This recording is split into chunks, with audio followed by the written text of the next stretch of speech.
Okay, magandang gabi po sa ating lahat. I'm inviting everyone to turn on their cameras. Samahan niyo po ako. Ayan. Yan, salamat po. Welcome po sa ating online midweek service. Um, sa reaction po, pwede po bang pa-react kung ano yung nararamdaman nyo ngayong gabi? Ayan. Sige nga po, pakiclick para malaman ng bawat isa. Kamusta po kayo? Ayan, may masayang masaya. Paano po yung iba? Pumipili pa ng reaction. Ano bang nararamdaman ko ngayon? May isa pa lang po na, wow! Party! Party! Party! Ayan po. Magandang gabi po ulit sa ating lahat. Welcome po sa Faithful Jesus Church online midweek service. So sana po ang lahat ay masaya at excited. Amen? Sige po. Samahan niyo po ako magbasa sa 1 Corinthians chapter 9 verse 24 to 27 po. Sa ESV version. It says here, "Do you not know that in a race all the runners run?" Ayan. "But only one receives the prize. So run that you may obtain it. So every athlete exercise self-control in all things. They do it to receive a perishable wreath, but we an imperishable." Sige po, tayo po ay manalangin. Lord, thank you for this time, O God. We will rejoice and be glad today, Lord Jesus, O God. Salamat sa mga taong kasama po namin ngayon, Panginoong Jesus, O God, na narito ngayong gabi, Panginoon, at handang magbigay ng papuri, pagsamba sa inyo, Panginoong Jesus, O God. Ako po at ang aking mga kasama ay excited, Panginoong Jesus, O God, na ma-encounter kayo ngayong gabi, Panginoong Jesus. Hindi hadlang na online lang kami, bagkus, Panginoon, naniniwala kami, kumikilos na ngayon kayo, Panginoong Jesus, O God. You will meet every needs, O God, ng mga kasama ko ngayon, Panginoong Jesus, O God. At this is not just an ordinary midweek service, Lord, but I believe and we believe, Lord, every day, Lord, kayo po ay kumikilos, O God. Salamat that you are here with us sa bawat tahanan ng bawat isa, Panginoong Jesus, O God. Nawa, Panginoon, may we also give, Lord Jesus, the best worship, Panginoong Jesus, O God. Salamat po. Bless each one. In Jesus' mighty name we pray. Amen. And I'm encouraging everyone also to share our link sa ating mga iba pang kasama po. Maraming salamat po.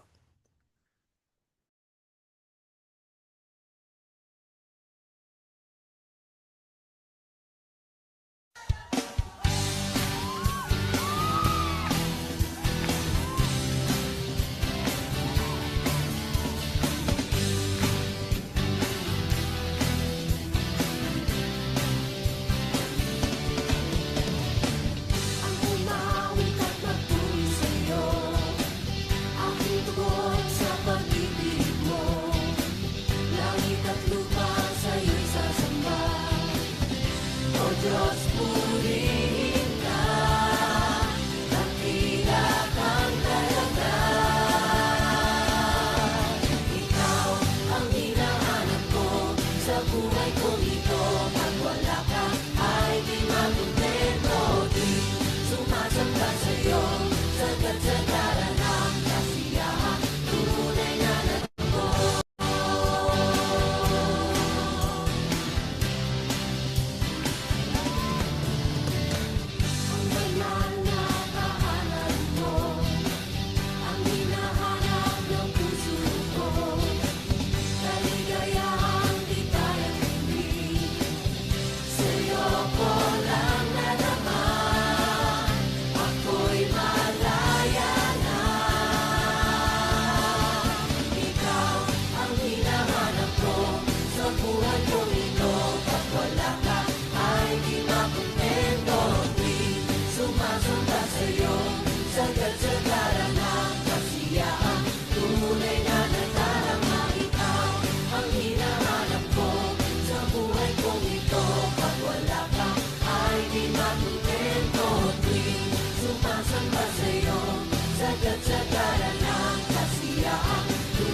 sa'yo lamang. Ang buhay ko'y sa'yo. Lahat ng papuri sa'yo lamang. Ang buhay ko'y sa'yo. Lahat ng papuri sa'yo lamang. Ang buhay ko'y sa'yo. Lahat ng papuri sa'yo lamang. Ang buhay ko'y sa'yo. Lahat ng papuri sa'yo lamang. Ang buhay ko'y sa'yo.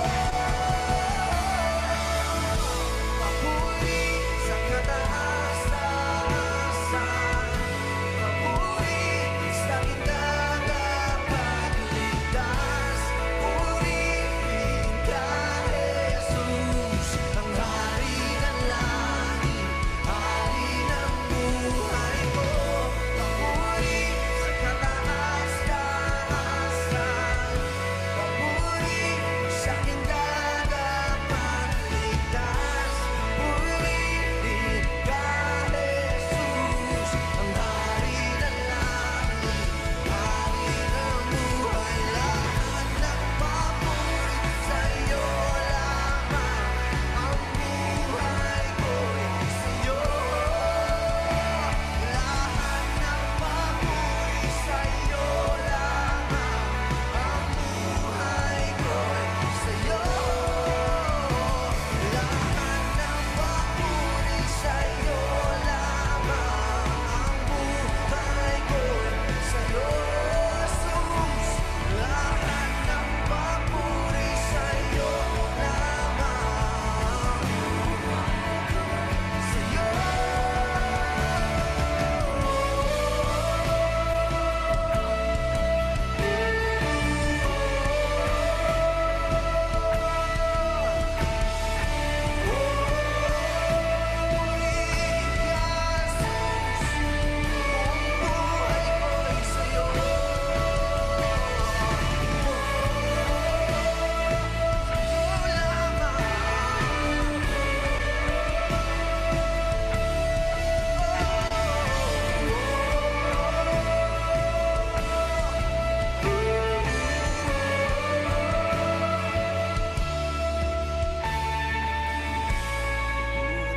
Sa kataas-taasan, papuri sa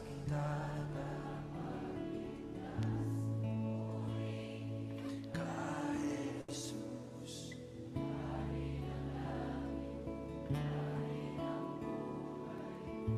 Papuri sa kataas-taasan, papuri sa tagapagligtas. Purihin ang hari ng langit, hari ng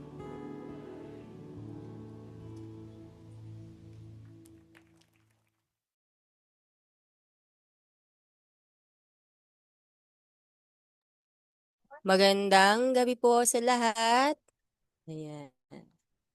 Nawa po ang lahat po ay nasa maayos na kalagayan. Pa-heart reaction naman po tayo diyaang lahat. Pwede po bang mag-turn on muna ng camera para naman magbigay naman ng lakas sa bawat isa?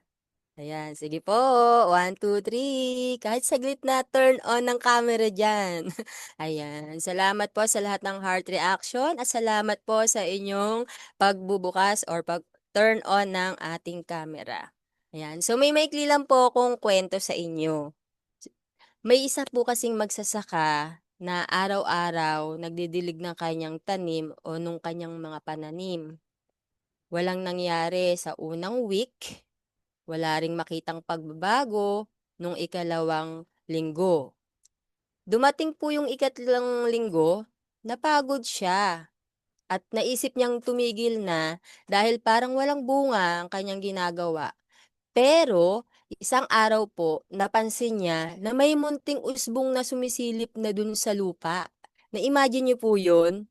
Doon niya naalala. Hindi pala agad nakikita yung bunga ng pagtsatsaga. pero darating ito sa tamang panahon. Naniniwala po ba kayo do'n? Tsaka kung tumigil po kasi siya ng mas maaga pa sa 3 linggong yon o 1 linggo pa lang tumigil na po agad siya, hindi niya makikita yung ani o kaya yung magiging bunga nung kanyang tinanim. So, gano'n din po tayong mga Kristiyano. Sa buhay Kristiyano po natin, may mga pagkakataon napapagod po tayong gumawa ng mabuti. Saan po kaya tayo napapagod? Maaring sa pamilya natin, sa relasyon, sa trabaho, sa ministry po natin, o kaya sa paglilingkod po natin sa Diyos. Kaya yung mensahe po natin ngayon ay simple, simple lang, pero makapangyarihan. Ang ating pong pag-uusapan ngayon ay patungkol po sa Don't Quit, the Power of Consistency. Paki-chat nyo nga po yung salitang Don't Quit. Ayan, nagpaparamdam na po. Don't quit. Sabi po sa Galatians 6:9, let us not, sabay-sabay nga po nating basahin. Ready? Go! Galatians, ay, naka-off po pa ba kayo? 6:9, Galatians chapter 6 verse 9. let us not Let us not grow grow weary weary in in doing doing good, good, for for in in due due season season we we will will reap if if we we do not do not give up. yan. So, wag tayong Galatians magsawa. chapter 6, verse 9. Amen. Wag po tayong magsawa sa paggawa ng mabuti sapagkat sa takdang panahon daw po ay aani po tayo ng tagumpay at dapat hindi po tayo sumuko. Sabi po, church volunteers are some of the most faithful people in the church, always present, always serving, but even faithful people get tired. Sabi po, Paul writes this verse not to lazy believers but to committed servants who are tempted to quit. Natetempt na po ba kayo mag-quit? O, wag nyo na pong lagyan ng thumbs up or thumbs down dyan. Ayan. Sige, personal na po natin. Ayan. So, kung meron na po tayo, natetempt na tayo mag-quit sa pagsiserve kay God dahil sa tagal na ng panahon, bakit ganito pa rin siya? Bakit ganito pa rin ako? Bakit ganito pa rin ang sitwasyon? Ito po ay paalala po para sa mga masisipag at tapat na lingkod ng Diyos tulad ng mga church volunteers po natin. Kahit yung mga taong laging naglilingkod, yung mga palaging present sa gawain ng church, tulad ng ating pong binasa, napapagod din. Napapagod physically, emotionally, spiritually. Naniniwala po ba kayo? Nakaramdam na po ba kayo ng pagod? Kung anumang aspekto ng buhay po natin yan, physically, emotionally, spiritually, o sa katabi natin, or kung kanino man? Yan, okay? So, tandaan po natin, isinulat po ang Galatians 6:9 para sa mga dedicated na mananampalataya at ikaw yon, no? Na dahil sa pagod at panghihina ng loob, ay natutukso ng sumuko sa paglilingkod. Pero tandaan natin ha, hindi ka nag-iisa sa pagod mo. Turo ko rin yung sarili ko, hindi ako nag-iisa sa pagod ko at hindi mali ang mapagod. Amen po. Pero tandaan natin, ine-encourage po tayo ng Diyos na huwag sumuko. Sabi, let us not grow weary eh. Sabi, means more than physical tiredness. Ayan na. Losing heart, spiritual exhaustion, discouragement, and ano daw po sabi? Why quitting? We will be drained if we are not spiritually replenished. Doesn't mean we won't get tired. It means don't let tiredness make you quit. Pwede naman po tayong magpahinga. Sabi nyo nga, magpahinga. Magpahinga. Yan. Quitting is not, no? God restores those who keep coming back to Him. Naalala ko po yung cutie ko. Lagi niya sinasabi pag uuwi na kami, nakikita niya yung guard namin, sasabihin niya, Kuya Andy, balik-balik. Yan. Na, ano ko, nare-remind ako na, lagi, pag napapagod ka, balik ka lang sa presence ng Panginoon. Yon, balik-balik, coming back to Him. At yayakapin niya po tayo. Pag napapagod, magpahinga.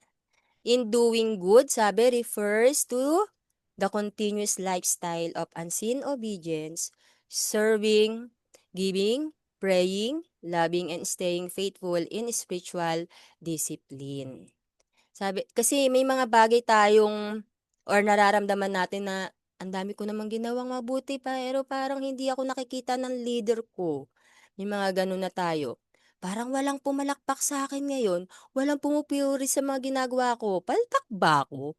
'Di ba? Parang naiisip natin, pero ang Diyos, nakikita niya lahat ng paglilingkod mo. Nakikita man ng tao o hindi, nakikita po yan ng Panginoon. What is unseen by people is always seen by God. Amen? And nothing done God for Him is ever wasted. Wala pong nasasayang sa paglilingkod natin sa Panginoon. For in due season, we will reap. Means, anong sabi po dyan? Pakibasa nyo nga po. Means God's appointed time, not not ours. ours. The That harvest harvest is promised. but the But timing the belongs timing belongs to to God. God. To Growth God, and Ministry fruits are not not that immediate, day. but they but are they are issued. sure. Ayan, thank you so much Ate Shirley at sa iba pa pong nagbasa. Minsan po kasi o kaya kadalasan po kasi gusto natin ng mga instant result.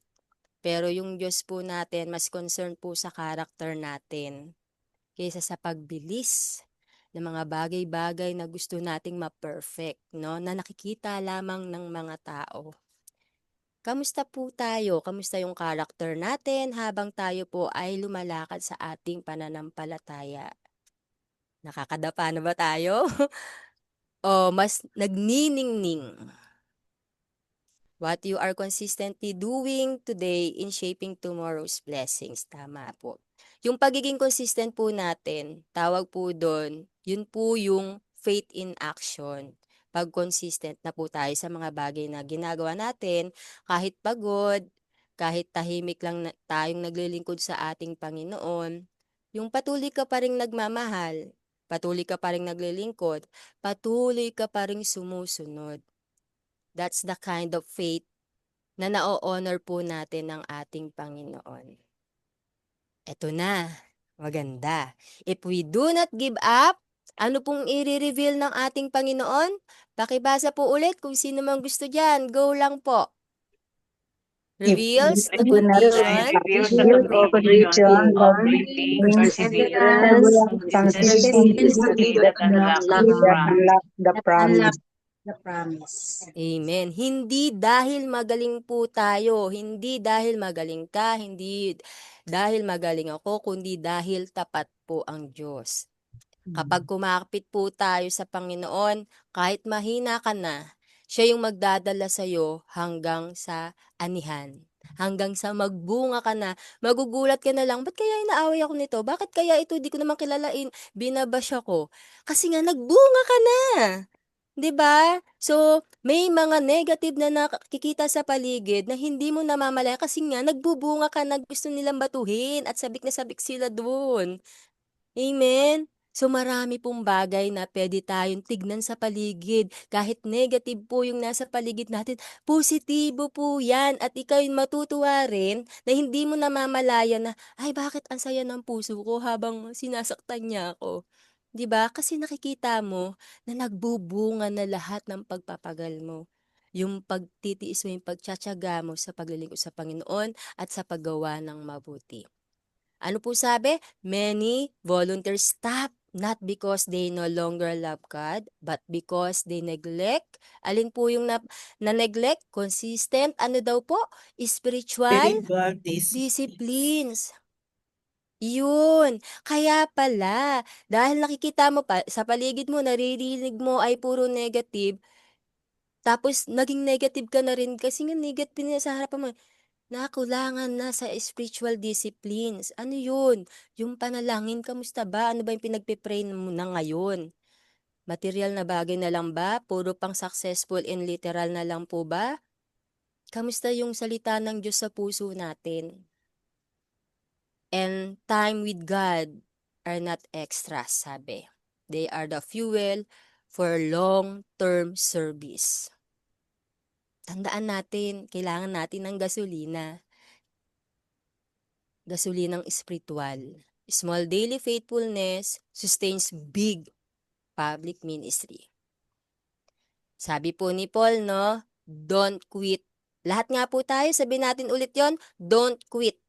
Don't quit. Don't quit. Don't quit. Yan. Bingin Don't natin yung quit. kaaway. Hindi niya tayo mapapapigil. Hindi niya tayo mapipigilan. Don't quit. Stay consistent. quit. Dapat consistent tayo. May devotion, may faithful, may faith group po tayo. Kung ano man yung mga bagay na magpapasaya, magpapalagaw sa'yo sa ating pananampalataya, don't quit. Stay consistent.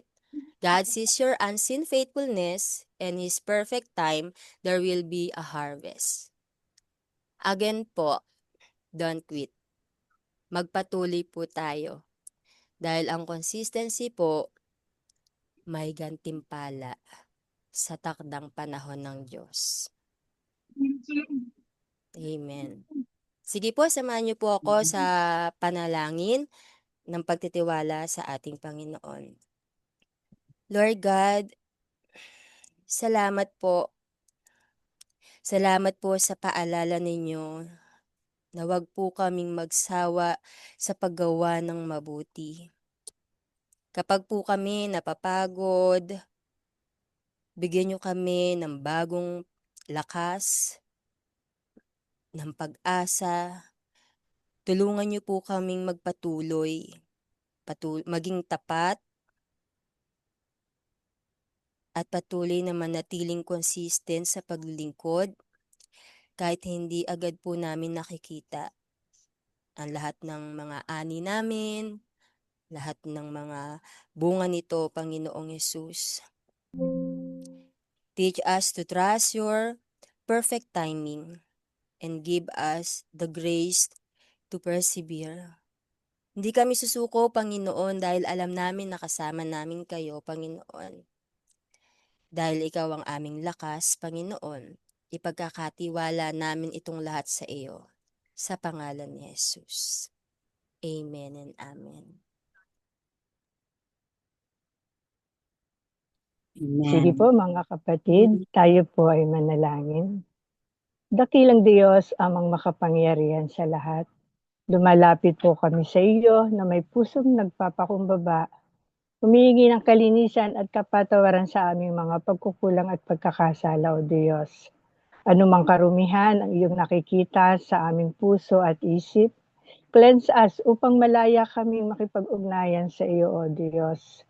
Nagpapasalamat din po kami sa mga biyayang iyong ipinagkakaloob at sa protection mo po sa aming mga buhay, O God.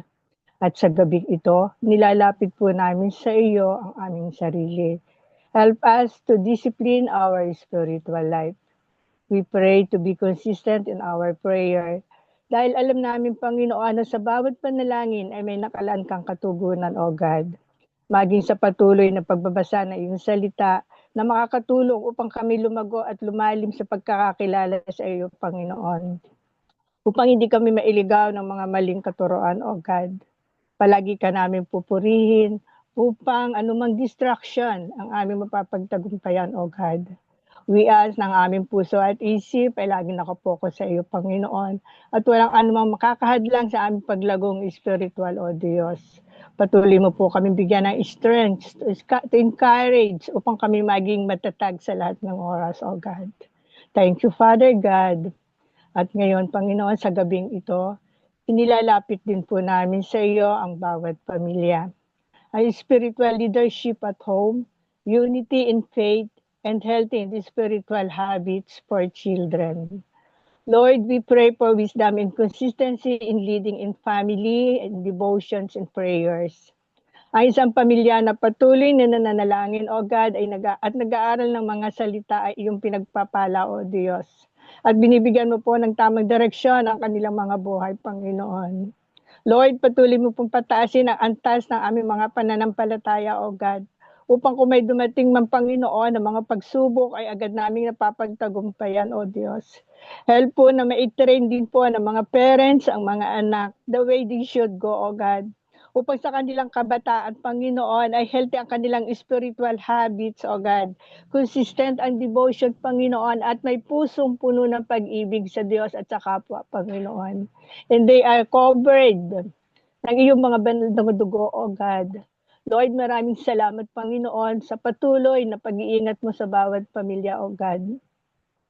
At sa gabing ito, ay dinadalangin din po namin sa iyo ang aming iglesia, O God. Commitment of leaders and members, growth in spiritual practices, consistency in mission and outreaches. Lord, yayama ikaw ang nagtatag ng ulo ng Faithful Jesus Church, O God. Ikaw din po ang pumili ng mga taong namumuno sa iglesyang ito, O Lord Jesus. Lord, we pray na ang lahat ng leaders and members ay maging faithful sa pagtupad ng kanilang mga tungkulin, Panginoon. Help us na makita yung tunay na pagsiserve sa iyo, O Diyos. At maging magandang halimbawa po ang bawat isa sa loob at labas ng iglesia namin, Panginoon. Even sa aming mga komunidad, O Lord God, maging magandang patutuo po ang bawat isa, O Diyos. Dahil at para makita, Panginoon, na ikaw ay buhay sa amin, O Lord God. We pray na makita po yung paglago na sana sama kami sa mga gawain, O Lord Jesus, sa pananalangin at sa iba't ibang mga activity ng church, O Lord God. Lord, magpapalakasan at magtutulungan kami kung may kapatiran man na nanghihina upang lumakas, Panginoong, muli at patuloy na maglingkod, patuloy na lumago sa kanyang buhay spiritual, O Lord God. Magpapatuloy ang gawain for mission, Panginoon, at pag-abot sa mga kaluluwa na hindi pa nakakakilala sa iyo, O Diyos, upang maranasan nila yung kaligtasan at pag-ibig na kaloob mo sa bawat isa sa amin, O Lord God. Maranasan, Panginoon, yung pagpapala na binibigay mo sa bawat isa, O Lord Jesus. Lord, maraming pong salamat, Panginoon, dahil ikaw ang patuloy na kumikilo sa aming iglesia, O Lord Jesus. Ikaw ang patuloy na gagabay sa bawat nanunungkulan, Panginoon, sa bawat leaders, O Lord Jesus, sa bawat members, Panginoon. Lord, sasamahan mo po sa kanilang mga plano, O Lord Jesus, ang bawat isa, O God. At ang bawat miyembro, Panginoon, ng faithful ay magiging matatag sa bawat mga pagsubok na mararanasan, O Diyos. Lord, maraming pong salamat, Panginoon, sa pangunguna mo sa Faithful Jesus Church, O God. At sa gabing ito ay tinataas din po namin sa iyo ang aming bansang Pilipinas.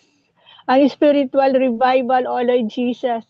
Godly leadership, Panginoon, provision and protection, O God. Lord, we pray for our nation, Panginoon. Wide awakening sa kabila ng mga nangyayari sa aming bansa, O Diyos. Nawa po hindi lang pagmasdan ang mga nagaganap, hindi lang tingnan, Panginoon, ang mga kaguluhan na hindi maintindihan, O Lord God, kundi mabigyang kalutasan ang mga problema kinakaharap ng bansang ito, O Diyos. Nawa embrace po ng mga Pilipino ang palaging pananalangin, O Lord God, at pagbabasa ng Biblia, Panginoon, na siyang magtuturo ng katotohanan, Panginoon, at paglakad sa tamang daan, O Diyos. Nawa maituro sa mga kabataan ang pagbabasa ng Biblia, O Lord Jesus, upang ang mga kabataan, Panginoon, na sa pagdating ng panahon sila yung magiging leader, O Lord Jesus, ay may matibay ng pundasyon, O God. Lord, makadiyos na pamumuno ng mga leader sa bawat sektor at tanggapan ng pamahalaan, O God, upang makita nila ang tamang direksyon na dapat nilang lakaran, Panginoon. Ang mga batas na dapat ipatupad, Panginoon, at ang mga plano na mabigyan ng katuparan, Panginoon, alang-alang sa ikagiginhawa ng sambayan ng Pilipino, O Lord Jesus. We also pray provision and protection din po sa aming bansa, O God. Ang mga kababayan namin, especially sa panahon ng kalamidad, O Diyos. Even sa anumang tangka ng kaguluhan, Panginoon. Lord, ingatan mo po ang bawat Pilipino, Panginoon. Ingatan mo po ang bawat isa, O Lord Jesus, at ilayo sa anumang mga kaguluhan at kapahamakan, Panginoon. You are our refuge at handang saklolo kung may kaguluhan, Panginoon. Alam namin, O Diyos, na ang bansang Pilipinas ay para sa iyo, Panginoon. Ang bansang Pilipinas ay sa iyo, O Lord God, kaya walang sino man ang makakaagaw sa bansang ito, Panginoon. Kaya Lord, patuloy mong iingatan ang bansang Pilipinas, patuloy mong pagpalain, O Lord Jesus. We know na may nakalaang kang pagpapala sa bansang ito, O Lord God. At nawa ang bawat Pilipino ay matutong lumapit, matutong tumawag sa iyo, O Lord God. Even ang mga leaders namin, Panginoon, ang mga namumuno sa pamahalaan, O Diyos. Lord, matuto po po silang lumapit, Panginoon, at humingi ng tulong, humingi ng karunungan, Panginoon, upang sa kanilang pamumuno, O Lord Jesus, ay tunay na andun po ang iyong gabay, Panginoon. Lord, maraming pong salamat, Panginoon, sa gabing ito. Maraming salamat, Panginoon, na ang mga idinulog namin, O Lord Jesus, ay may nakalaan ka ng katugunan sa bawat isa, O Lord God. Lord, pagpalain mo po ang bawat pamilya, pagpalain mo ang bawat iglesia, O Lord God, at pagpalain mo ang aming bansang Pilipinas, O God. Lord, ang lahat po ng ito ay dinudulog namin sa iyo at ang kalooban mo pa rin po ang siyang masusunod. Salamat po in Jesus' name. Amen and amen.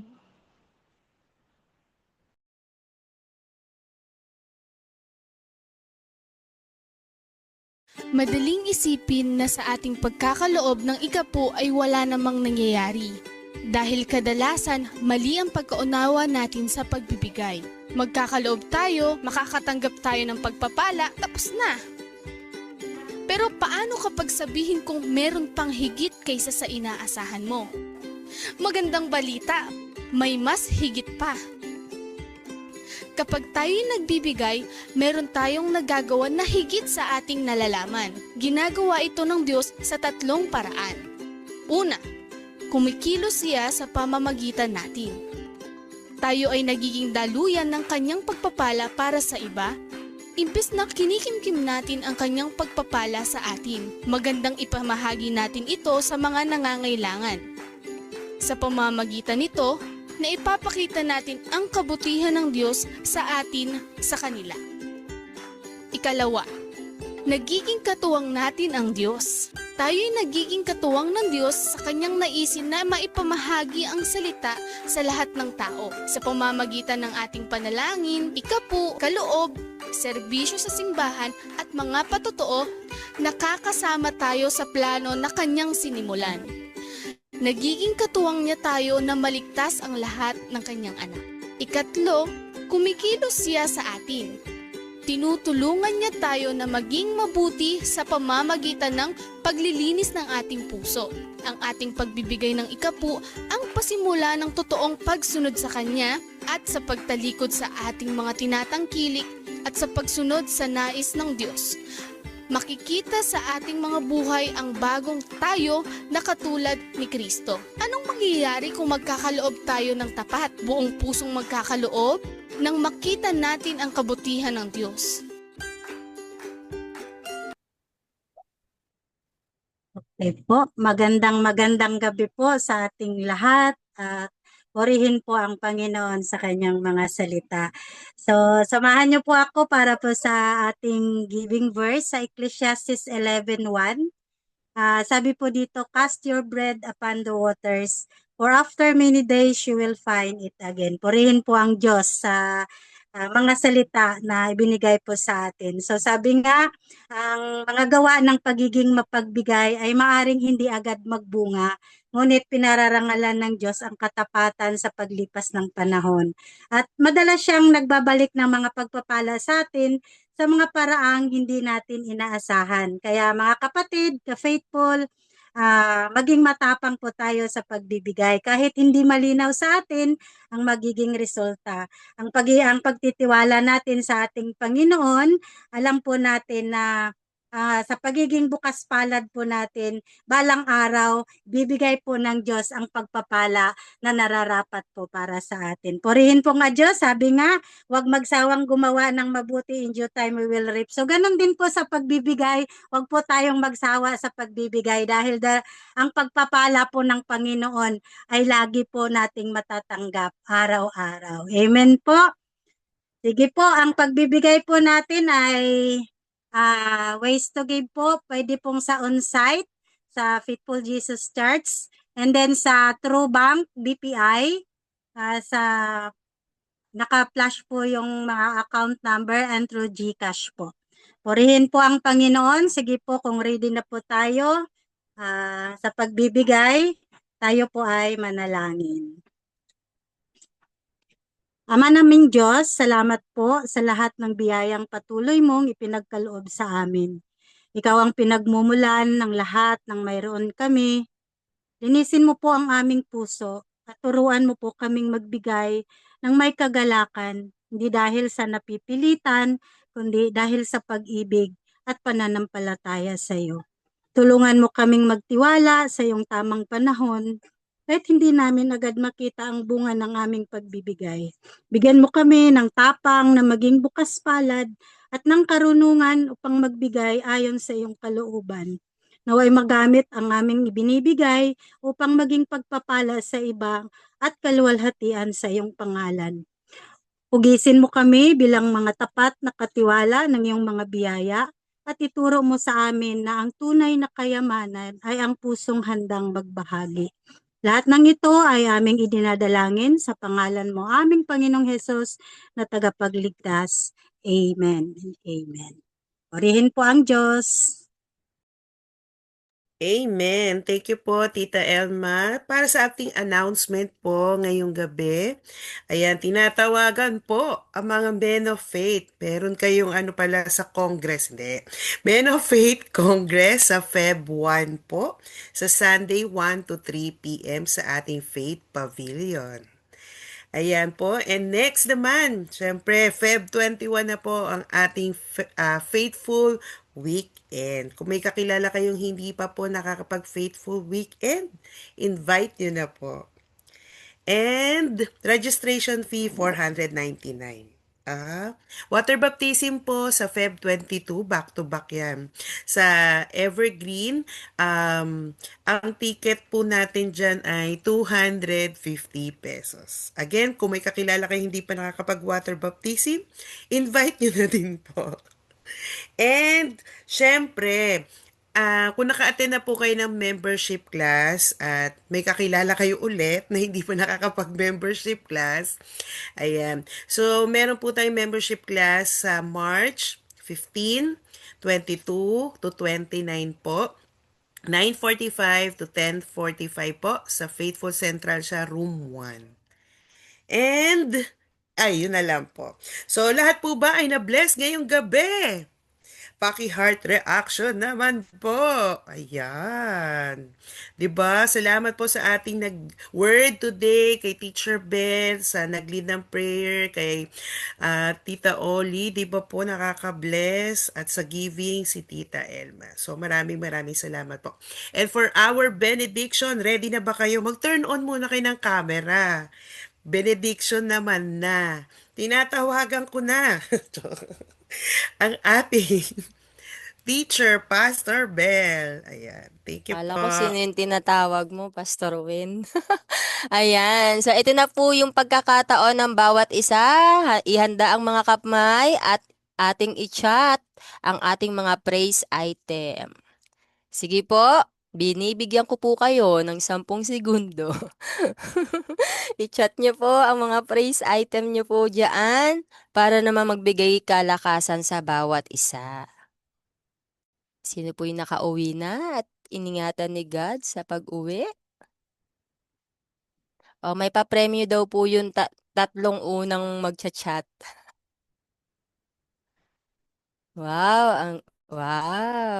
Praise God. Wow, may free bookmark po tayo. Humingi po tayo sa Ushers. Salamat sa online midweek team. Thank you, Lord, sa unexpected blessing. Wow! Praise God po. Ayan. Okay po, heart reaction po tayo. Thank you, Lord, sa lahat ng karanasan at pagpapalang binigay niya. Praise God po, may bagong baby. Wow! Kaninang baby. Ayan, thank you, Lord, sa maghapon na full of wisdom. Hindi sa Ay, thank you, Lord. Nakahabol. Asa si baby? Hi, baby ni Ate Kat. Yan, welcome. Thanks God. Nakauwi na po ng Albuera. Ayun, makakauwi na si Pastora Ina sa Albuera. Ayan, salamat po sa inyong presensya, Pastora Ina, nung last Sunday na pagsayaw-sayaw. Yan. Okay po, sige po. Benediction na po tayo. Lahat po tayo ay mag-pray na po. Taas po natin ating mga kamay. Thank you, Lord, sa guidance, sa strength na binibigay niyo po sa amin sa araw-araw. Tulungan niyo po kami lagi, Panginoon, na maging consistent sa paggawa ng mabuti at sa pagsunod sa iyong kalooban, Panginoon.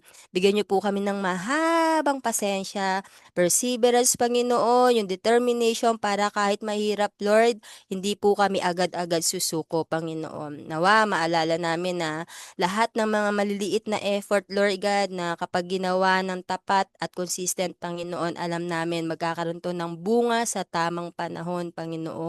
Lord, patatagin niyo po ang aming faith, Panginoon. Mas palalimin niyo pa po ito and help us, Lord God, to shine to your goodness, Panginoon, kahit saan po kami magpunta, Panginoon. Maraming salamat po. Pagpalain niyo lahat ng umattend, Panginoon, sa midweek, Panginoong Yesus. In the mighty name of Jesus, we pray. Amen and amen. God bless you, everyone. Bless you po.